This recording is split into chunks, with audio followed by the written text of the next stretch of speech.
Welcome back, and thank you very much for remaining with us.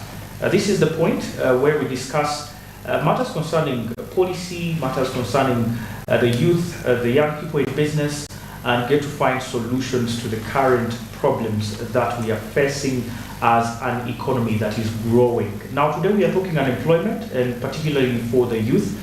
We've talked about the challenges currently, the lack of skills, the right skills, and also the eyes to see the opportunity, especially in technical training, in vocational institutions, before going up to the universities, and also in the universities promoting industrial training and hands-on training to be one of the things that should be done by, of course, the young people. But there is about the issue of policies that a government is putting in place. Could these be favorable at the moment for us to be able to promote these skills? And how can we trigger these skills in young people's minds and lives at a young age? What policies can be put in place in order for us to get this ball rolling? I'll start with you, Mr. Mulindwa. Yes. Today, if you want to be somewhere in government or something, you must know someone. That is something. It's not a policy, but at least that is a fact, right? The way of doing things. Exactly. And university degree is a must. Yeah. Even at some points, when it's not relevant to the field, it's a must. We recently have been, in the Kosase, is it Kosase? Yeah. Where they were probing Uganda Airlines and asking for papers, and you saw the drama, the whole drama. Yes. What is really lacking in our policies that should be implemented for us to streamline our education system and the employment sector? Thank you so much. Look, if we definitely want to grow as a country, it's going to require that at a certain level we are able to assess the level of let's say the merits, for example. You say the qualifications, but if you look at the assignment, because when you look at and I want to thank government recently, the reforms are helping, especially in the vocational education. It's the Ministry of Education specifically. This is also to deliver my thanks to the ministry, all the ministers under the leadership of the First Lady, and all the ministers, Honorable Muyingo, all the ministers of education, and everybody, the commissioners in the BTVET, everybody. These gentlemen and women have delivered tremendously on the reforms in BTVET. So what you see in the education sector is, even with the recent reforms of taking a bit of skilling to secondary. Yes. Because I know that parents don't understand the system. It's new. Yeah. The truth is, government should have prepared Ugandans. Yes. But for all Ugandans who are watching, the country is going through quite a lot. Sometimes you ask yourself, when do I tell, let's say you're at home, when do I tell my wife or my husband that I don't like this? You look for a better time, and you fail to get it. So sometimes you just need to do it, okay? So what happens is government, I think, just did it with the introducing the vocational and the kind of learning that, and that is the cost of change. Nobody's prepared for it at times, and we have to move that way. So there's a nice, wonderful system of learning now in schools, and what I'm encouraging parents is to try and understand it, because even parents have got a contribution to make to it. So what we see now is there's a movement, there's a shift from certification to competencies. You must be competent. If you want to know how of advantage it is to measure performance by competence, go to a manufacturing company, or organizations in private sector. You must be able to deliver, and that's why you need to be hired. So the world also is shifted. Actually, the developed economies had already shifted away from the certification and all that stuff. They're important, definitely. But the competencies. And what does that mean for you? So there's a policy that has been designed for you. Now, for those of you who are approaching education, you need to know that whatever because like Peace talked about the shift or the disruption that was caused by COVID-19. There's been a disruption in the way we study and the way the job market is demanding for skills. The competence-based skills are on high demand, and that means that even the way we study has got to change. Now the challenge is some of these things change, but a number of people don't get to know what has changed. Okay? For example, what has changed in the IT jobs? So if the IT, for example, now if you look at the top jobs on demand is cybersecurity experts, you know, because it just the last let's say September, October, I think the same telecom, I think, or two telecoms lost about, the first one was about 9.6 billion, the most recent, you know, money hacked. So the other ones, and you could add them in 2 months, you're looking at almost like 15 billion that was lost. So there's a high demand in cybersecurity experts. So what we need to do when we are studying, check out and know what jobs are on demand and what are the competences versus the certifications or qualifications. It is competency based. So there are some policies that are actually working. And the other thing also I want to appreciate the Ministry of Education at the same time. When you look at what they have done with vocational education, specifically the Albertine region, which is oil and gas. You know, a number of Ugandans have heard about oil and gas, and I know that many Ugandans don't really understand it, you know. So what happens is the sector will not employ so many people directly. True. Because what it actually does, it has a big ripple effect on the agriculture sector, the tourism sector. Because when you go to Hoima now, you have so much hotels, you know. Ask investors like Sudio, they have put up a lot of hotels. What you see in Hoima now is there are so many roads that have been constructed. Go and check out on how many roads have been constructed and how many years ago by UNRA. So why were these roads constructed? To facilitate agriculture, tourism, and fishing, okay? But not necessarily. They were constructed, yes, for oil and gas, but it's not a standalone. So when you are studying, check out. So what government has done in the oil and gas in Hoima, again, this is policy, through the two projects, Uganda Skills Development Project and the Albertine Region Development Project. The road construction, and number two, building 2 centers of excellence in oil and gas training, that is Chigumba, Uganda Petroleum Institute Chigumba. They have upscaled it to a center of excellence. Now, dear Ugandans who are watching, please go and Google or take a bus and go to Uganda Petroleum Institute Chigumba and see what has happened. I'm talking about an investment of about $100 million, which is a loan from the World Bank. So the two institutions which have been upscaled to centers of excellence in training oil and gas is Uganda Petroleum Institute Chigumba and Chichwamba, UTC Chichwamba. What are they training? They are training in petroleum operations, mechanical maintenance, electrical maintenance, and instrumentation. And these courses, these are short courses of 10 months. True. Again, it does not require whether you have a degree here, you have a diploma there, even if you don't have any of those, you can actually go and do this one. So Chigumba is doing the lower one of the artisans and the craftsmen in oil and gas and construction. There's plumbing and pipe fitting, carpentry, joinery, welding and metal fabrication, electrical installation. So this is a wonderful policy approach. What has government done again is upscaling those centers, is matched them with the world-renowned training institutions, and I credit government on that. Okay? Because the matching alone is, for example, UPIC was matched with a renowned training institute, oil and gas training institute in Canada, world standard. The other thing is getting ISO certification by City and Guilds, which is a certifying body of oil and gas training in the whole world, in the UK.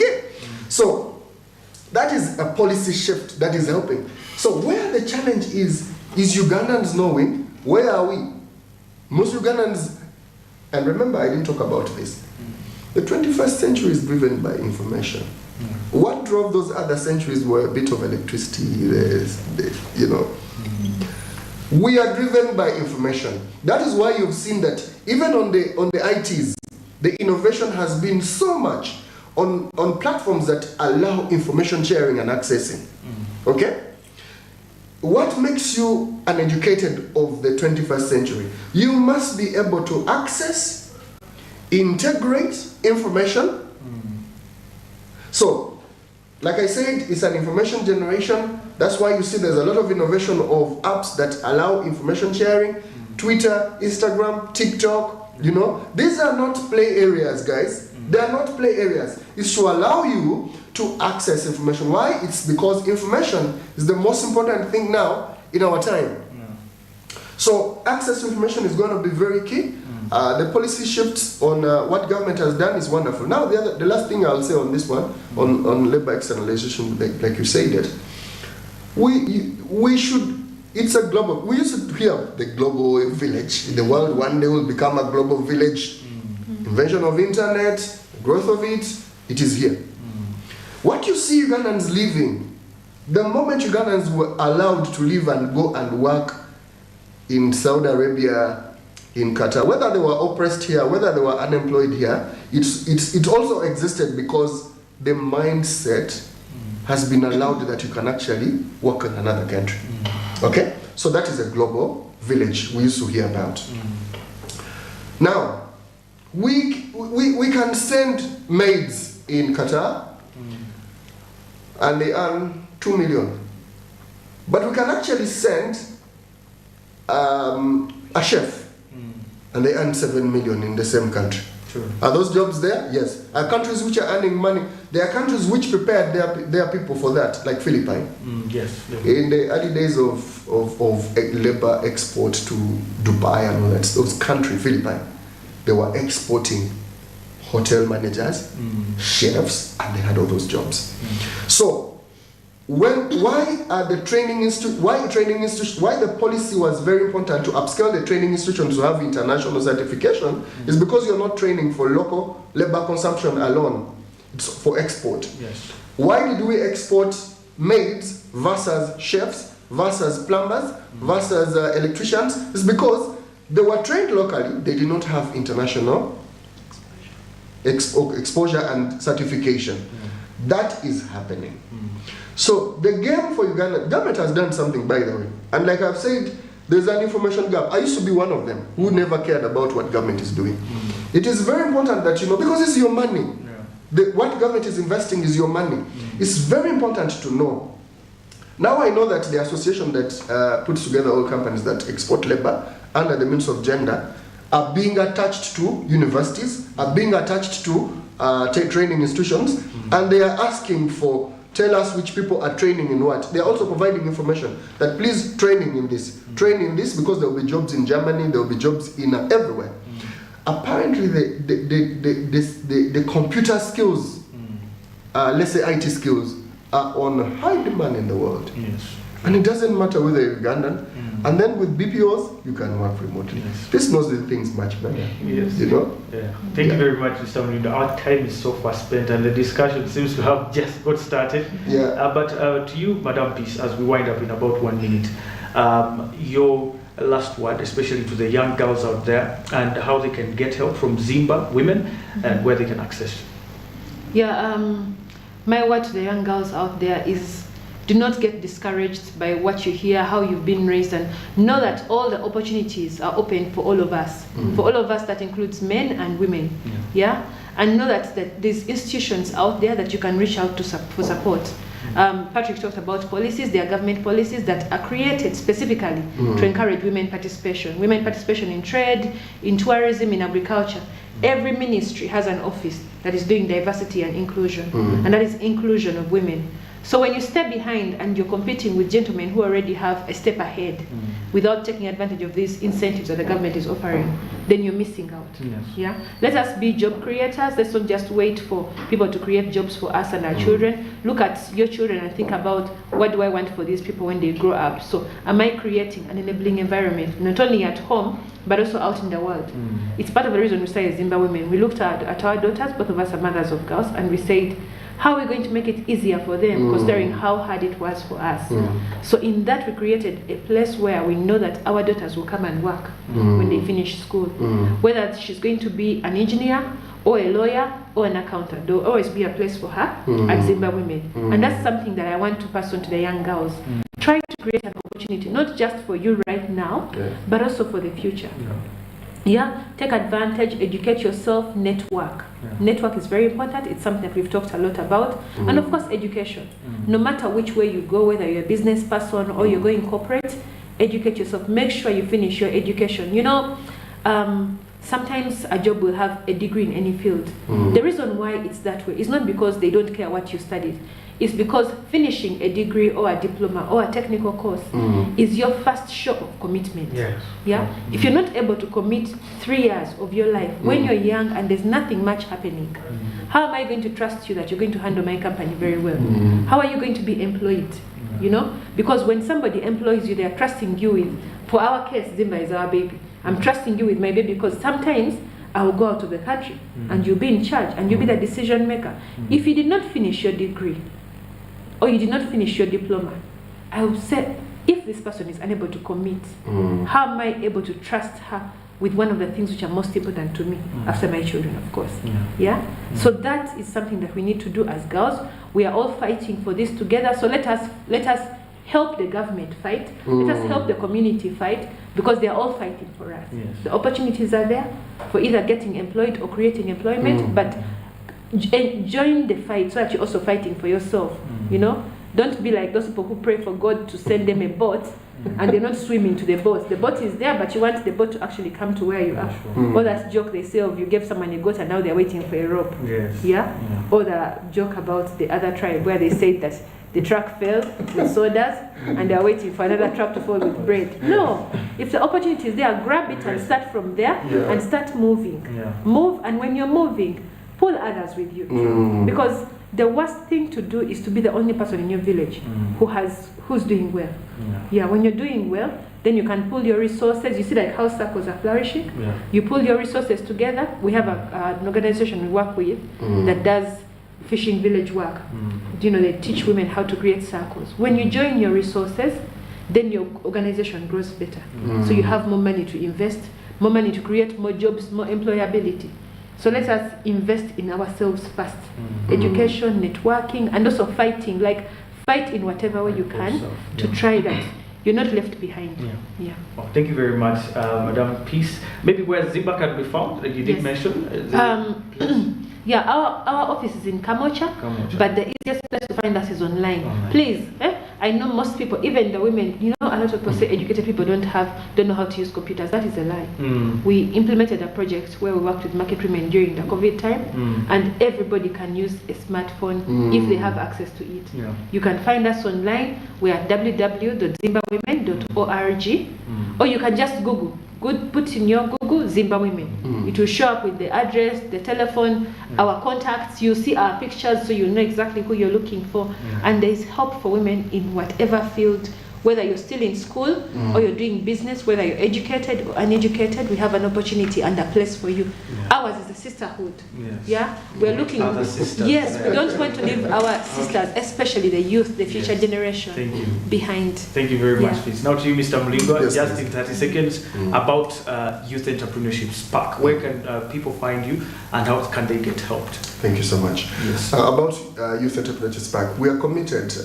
COVID disturbed us a little bit. We were committed on negative mindset change toward vocational education and training, because we believe Ugandans don't really understand what it is and the opportunities that it can actually deliver. So we have quite a number of stuff packed up for 2023. Beginning December, we are meeting S4s and S6. We believe they're about to make very, very wrong decisions. Last night, it was a Friday, just asked me in the neighborhood. So the S4s and Senior 6, we know that you have so much big dreams, but you're about to miss them because of the decisions you actually take. So we want to meet them around December. And then beginning 2023, we have packed up stuff because we want to highlight oil and gas opportunities for young people. Wonderful. There's so much. I wish I had time to say this. Now, the easiest way to find us, again, is just Google Youth Entrepreneurship Spark. You'll get all the contact information on our location. But the last word I would say, I wish I knew. I wish I knew that every 4 months I could actually learn something. I wish I knew that education was not about a degree, but it's about something that can actually make you of value. I wish I knew that it's about lifelong learning and not wanting to study and finish. Yes. Because those who studied before COVID must actually go back to school and study now. Because what they qualified in, certified in, became irrelevant. Yes. Now they need to be relevant. Yes. I thank you so much for watching. Well, thank you so much for those wonderful insights and for sharing with us and the public. And ladies and gentlemen, there you have it. We've been talking unemployment, and I think now we are talking employment. I think at the end of the show, there are lots of opportunities. We just need to open our eyes and change the mindset. My name is Anthony Sebale. I'll catch you next week, same time, same place. Remember to check us at Smart24 TV Live on our YouTube live stream, or on channel 372 DSTV and channel 394 Go TV. And of course, for me and the team here, have a good weekend. Bye for now.